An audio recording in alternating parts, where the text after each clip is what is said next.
This is the Washington Times front page for Monday, April 6, 2026. Thanks for starting your week with us.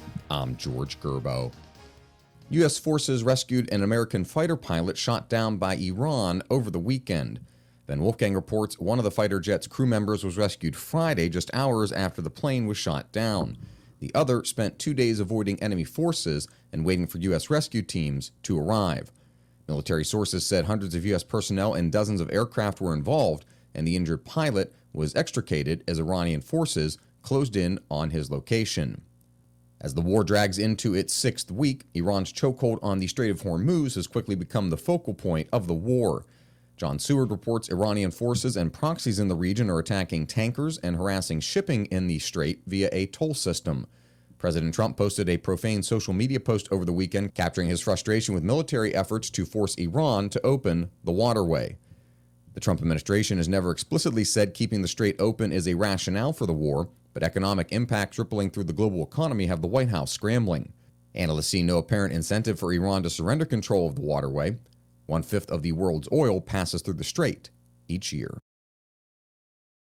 Rahm Emanuel is leaning on a long resume as a political brawler in Congress, the White House, and Chicago as he test drives a 2028 presidential run. Seth MacLachlan reports Emanuel says Democrats have lost the plot, saying the party's brand is too elitist.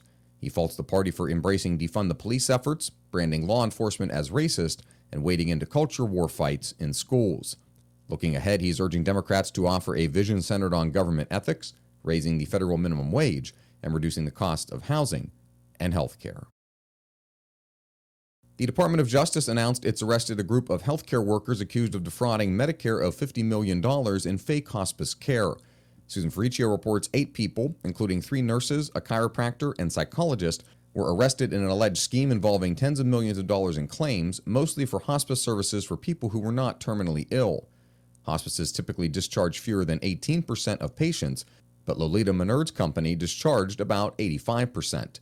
The sting operation was conducted in coordination with a new White House task force headed by Vice President J.D. Vance.